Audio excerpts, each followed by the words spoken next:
Welcome to Gaming Ultra Cheap, where we highlight free and cheap games for your wonder and delight. I'm Sir Nigel, and today we're back with more Soda Dungeon. I thought we would take a look at my old save game file, where I'm much farther in the game than what we've been doing lately. As you can see, the tavern is very upgraded, all sorts of people here, all sorts of people to hire. Let's see what he has to say. Oh, that's the gladiator. We can even hire him if we want to. In fact, maybe we will. When you have the banker, like you just saw, you earn money even when you're not playing the game. I know that sort of mechanic appeals to some people. Take a look at all the upgrades we have. Oh yeah, you can hire just about everybody too. Like here we can hire the tavern keeper. However, in order to hire these people, you need to have some thingy, I think. I think you need to spend some real money on the game. I'm not sure. Let's see. Yeah, see, you need to, it's a premium class unlock thing. So, real money thing there. Okay, we're going to look at the upgrades. You can see a lot of these are either maxed out or very upgraded. So, do we have enough money to do any more upgrades? We can upgrade the casks one more time, but then we might not have enough money to put our team together. So we're just going to ignore any upgrades right here off the bat and just start assembling our team for the dungeon. And then we're going to use the services of the Sparkly Wizard. Okay, so there's the healer and the conjurer. It looks like the healer is the most expensive minion we have access to at the moment. So we'll hire... oh, I guess both of them. Why not? And her... and her... and the fighter. I think the fighter is stronger than... yes, the fighter is stronger than them. And them. Now we'll take a look at our goodies that we have, the automatically assigned goodies, all this funky armor and such. What sort of... these are shields. There's a shield with a shark head on it. Very funny and nice. What are these things? Dark gems. It's been a while since I've played this particular save game. I think we'll just go with the default configuration of equipment that the game gives us. Now, we'll use the wizard. What the wizard allows us to do is it allows us to warp farther into the dungeon so we can skip all that beginning stuff, because otherwise you have to do the beginning stuff over and over again. This lets you warp farther in. So we'll start off right here at the Frozen City. So this is farther into the game than we've seen so far. So you can see it's a different background, different area, with different, enemies, creatures, whatever. And of course, some nice music to go along with it.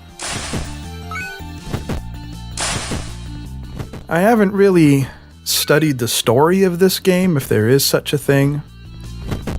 But I think you actually work your way up through the dungeon. Oh, sparkly sparkles. Oh, even more sparkly sparkles. So I think that's the way it works, that you work your way up through the dungeon, and that when you complete the dungeon, you come up against some big boss type character. Which, now that I think of it, is actually quite similar to a game called Bards Tale. Some of you, probably very few of you, will remember, that was on the Commodore 64 and other 8-bit systems, where it was an early role-playing video game, where the goal was essentially to work your way up through this dungeon, up through this tower, to fight the main big bad boss guy. It's actually a pretty fun game. It was based on, sort of based on Advanced Dungeons & Dragons. Now, it wasn't an actual Advanced Dungeons & Dragons product, but if I remember correctly, it's sort of interesting, at least to me and to some of you that like retro things and role-playing things. At the time, people were saying that you couldn't make an AD&D computer game because the role-playing system was too complex and a computer couldn't replicate that. But then Bards Tale came along, and it was the first game out there to use sort of an AD&D sort of system. And it showed that, yes, you could use this sort of role-playing system in a computer game. And after that, lots of AD&D computer games came out. And the reason I keep calling it AD&D and Advanced Dungeons & Dragons is because that's what it used to be called. It originally was Dungeons & Dragons. That was the original release, where it was more of a miniatures game than a role-playing game. Then later on it became Advanced Dungeons & Dragons, first and second edition, before Wizards of the Coast bought it and changed the name back to just Dungeons & Dragons. So, hooray, a little bit of role-playing history for you. Aren't you privileged? Yes, you are. So this is the big boss of this area. And we have completed the heck out of that. Let's pick a treasure. This one. Yay! Yummy, I guess. And now another area. With some decent music. I also kind of like the color scheme, I have to admit. And more interesting creatures. This sort of reminds me, this area reminds me of sort of a retro game, like a retro platformer game. Hello, lady with the sparkly balls of magic, to be specific.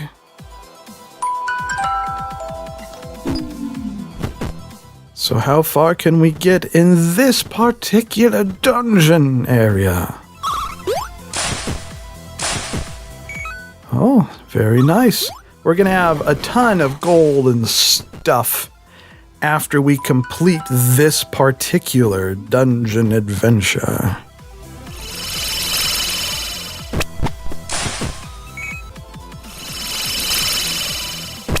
Is that a cheese monster? I don't know. This is another one of those games, sort of like Bit Heroes, where you really don't play the game. I mean, you outfit your team, you pick which team you want, all of that stuff. And then you just sort of sit back and let the game play itself. It's interesting seeing the different dungeons, the different areas, and the music. Oh, look at all the stuff we found. Look at all this stuff. 5.3 thousand gold. So it's interesting seeing the different areas and hearing the different music and getting the new equipment and all that sort of stuff. But there isn't really that much to do with the game. It's just sort of the same game every time you play it. Anyhow, that is a look at the further dungeons of Soda Dungeon. If you enjoyed the video, give us some magic thumbs, which are truly magical. Subscribe to be part of the awesome crew, and tune in again next time for more free and cheap games, so you can be gaming ultra cheap too. Aw, yeah.